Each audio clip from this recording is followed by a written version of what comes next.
ଯାଇଛି ଯାଉ ଏ ଛୋଟିଆ ମନ୍ତ୍ରୀଟେ ହେଲେ ଗେଡ଼ା ମନ୍ତ୍ରୀଟେ ହେଲେ ତାଙ୍କର ଟାଣ ଜଣା ପଡୁଛି ଓ ମଞ୍ଜ ଟାଣ ଅଛି।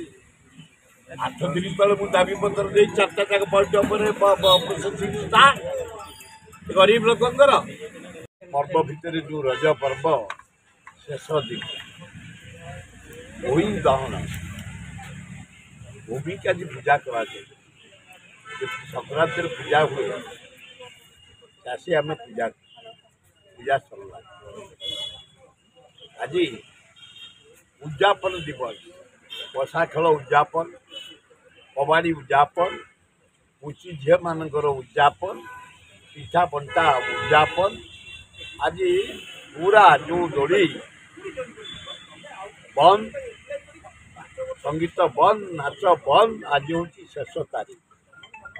ଆଜି ମୁଣ୍ଡିଆ ମାରି ଭୂମିକି ଚାଷୀ ତାର ବିଲକୁ ପଳେଇବ। କାଲିଠୁ ଛାତ୍ରଛାତ୍ରୀ ପାଠ ପଢ଼ିବାକୁ ପଳେଇବେ, ଯୁବକ କାମରେ ପଳେଇବେ, ବ୍ୟବସାୟ ଧନ୍ଦାର ପଳେଇବେ, ଚାଷୀ ମୁଣ୍ଡିଆ ଖଟିବାକୁ ପଳେଇବେ। ଏ 4 ଦିନ ପ୍ରଥମ ଦିନ ଆମିଷ ଥିଲା, ଦ୍ୱିତୀୟ ଦିନ ନିରାମିଷ ସଂକ୍ରାନ୍ତି, ତୃତୀୟ ଦିନ ତାମାନେ ଗତକାଲି ପୁରା ଆମିଷ, ଆଜି ପୁରା ନିରାମିଷରେ ଭୂମି ପୂଜା ହୁଏ, ଗୋ ପୂଜା ହୁଏ। ଆଜି ଗୋଟେ ପବିତ୍ର ଦିନ, ସେହି ପବିତ୍ର ଦିନରେ ଓଡ଼ିଶାବାସୀ ଭାରତବାସୀ ପୃଥିବୀବାସୀ ଅଭିନନ୍ଦନ।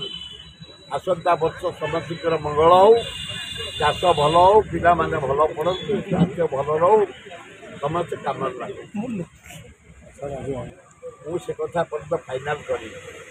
କେତେବେଳେ ବାହାର ମୁଁ କଂଗ୍ରେସରେ ଅଛି, ମରିବି କଂଗ୍ରେସରେ, ଇସ୍ତଫା ମୁଁ ଦେଇନି, ମୋତେ ସସ୍ପେଣ୍ଡ କରାହେଇଛି। କିଏ କହୁଛି ବିଜେପିରେ ମୁଁ ଜଏନ୍ କରିବି, କିଏ କହୁଛି ବିଜେପିରେ ଜଏନ୍ କରିବି, କିଏ କହୁଛି କୋଉଠି ଜଏନ୍ କରିବାର ପ୍ରଶ୍ନ ନାହିଁ। କଂଗ୍ରେସରେ ଅଛି, କଂଗ୍ରେସରେ ମରିବି, ଏବେ କଂଗ୍ରେସରେ ଇସ୍ତଫା ଦେବିନି। କ୍ଲିଅର ଜନସାଧାରଣଙ୍କୁ ଜଣାଇ ଦେଉଛି କଂଗ୍ରେସରେ ଅଛି, କଂଗ୍ରେସରେ ମଲା ପର୍ଯ୍ୟନ୍ତ। ମୁଁ ଆଉ ଇଲେକ୍ସନ ସରିଗଲା ପରେ ରେଜଲ୍ଟ ବାହାରିଗଲା ପରେ ଆଉ ଇଭିଏମ୍ ତ୍ରୁଟି ରହିଲା, ଭୋଟ ତ୍ରୁଟି ରହିଲା। ରାହୁଲ ଗାନ୍ଧୀ କହିଥିବେ, ଆଉ ଜଣେ କିଏ କହିଥିବି ତ୍ରୁଟି ଅଛି ବୋଲି, ରାହୁଲ ଗାନ୍ଧୀ ତାକୁ ପାଣି ଧରିଛନ୍ତି। ହେଇପାରିଥାଏ ଗୋଟେ ପ୍ରପର ଇନକ୍ୱାରି ହେବା ଉଚିତ। ଇଭିଏମ୍ରେ ଯଦି ଜାଲିଆତି ହେଇଛି ହେବା ଦରକାର, ତା ହାଇ ଲେବୁଲ ଇନକ୍ୱାରି ସାଇଣ୍ଟିଷ୍ଟମାନଙ୍କୁ ଧରିକି ହେବା ଦରକାର। ଯଦି ଇଭିଏମ୍ରେ ଜାଲିଆତି ହେଇଛି ଦଣ୍ଡ ଦେବା ଦରକାର, ପନିଶମେଣ୍ଟ ହେବା ଦରକାର। ଏଡ଼େ ବଡ଼ ଦେଶଦ୍ରୋହୀ କାମ କରିବା ଉଚିତ ନୁହଁ। ମୁଁ ପ୍ରଥମେ ଭାରତ ସରକାରଙ୍କ କର୍ମଚାରୀ, ଓଡ଼ିଶା ସରକାର କର୍ମଚାରୀ, ପୋଲିସଠୁ ଆରମ୍ଭ କରି କଲେକ୍ଟରଠୁ ଆରମ୍ଭ କରି ଏଡିଏମ୍, ତହସିଲଦାର, ବିଡିଓ ଧନ୍ୟବାଦ। ପୋଲିସ ଭାଇମାନେ ଏଡ଼େ ବଡ଼ ଭାରତ ବର୍ଷରେ ଶାନ୍ତି ଶୃଙ୍ଖଳାର ସହିତ ଇଲେକ୍ସନ କରିଛନ୍ତି। ଓଡ଼ିଶାରେ ବି ବଢ଼ିଆ ଭାବେ ଶାନ୍ତି ଶୃଙ୍ଖଳାରେ ହେଇଛି। ଏ ହବ ଆଉ 2-4 ଦିନ 5 ଦିନ ପେଲାପେଲି ରଜ ପାଇଁ ଛୁଟିରେ ଲୋକ ଥିଲେ, 4 ଦିନ ଛୁଟି ଥିଲା, ଆସ୍ତେ ଆସ୍ତେ କମିଯିବ। ସେଇଥିପାଇଁ 4 ଦ୍ୱାର ହେଇଥିଲା, ସମସ୍ତେ ଯିବେ ଦର୍ଶନ କରି।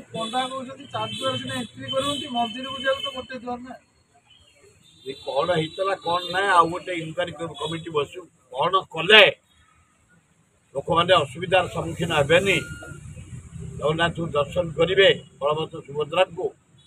କମିଟି ଗୋଟେ ରିପୋର୍ଟ ଦଉ, ତାରି ଉପରେ ହଉ। ଆମେ ଯାହା ଦାବି କରୁଥିଲୁ 4 ଦ୍ୱାର ଖୋଲିଦେଲେ ସରକାର, ଧନ୍ୟବାଦ। ଆଉ ଏ ସରକାର ଇଜି କାମଟାକୁ କରିଦେଲ, ରତ୍ନ ଭଣ୍ଡାରଟା ଖୋଲିଦଉନ। ଭଲ ମୁଖ୍ୟମନ୍ତ୍ରୀ, ଜଣେ ଦକ୍ଷ ମୁଖ୍ୟମନ୍ତ୍ରୀ, ଆଦିବାସୀ କୂଳରେ ଜନ୍ମ, ଆମେ ତାଙ୍କ ସହିତ 15 ବର୍ଷ କାମ କରିଛୁ। ମୁଁ ତାକୁ କେତେଗୁଡ଼ିଏ ଦାବିପତ୍ର ଦେଇଥିଲି, ଯାହା ତାକୁ ଧନ୍ୟବାଦ। ସେ ଦାବିପତ୍ର ଉପରେ ସେ ଷ୍ଟେପ୍ ଆରମ୍ଭ କରିଦେଲେ। ମୁଁ ଗୋଟେ ଦାବି ଦେଇଥିଲି,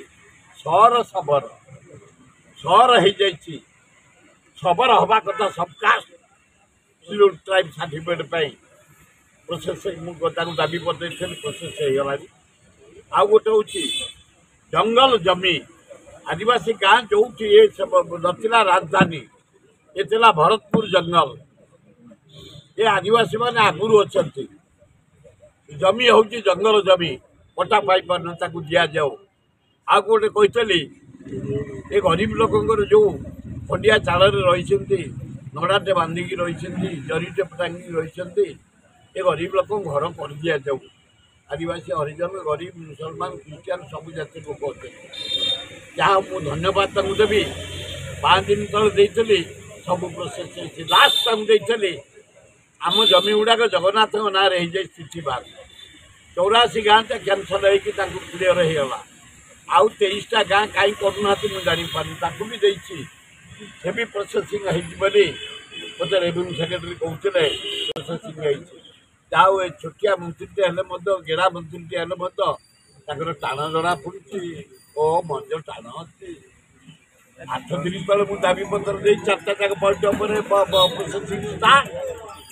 ଗରିବ ଲୋକଙ୍କର ସ୍ଥିତିବାନ ସମ୍ପତ୍ତି ଫେରେଇ ଦେବା ଏବଂ ଆଦିବାସୀମାନଙ୍କୁ ଜମି ଦେବା, ଏ ସହର କାଟିକି ସବର କରିବା।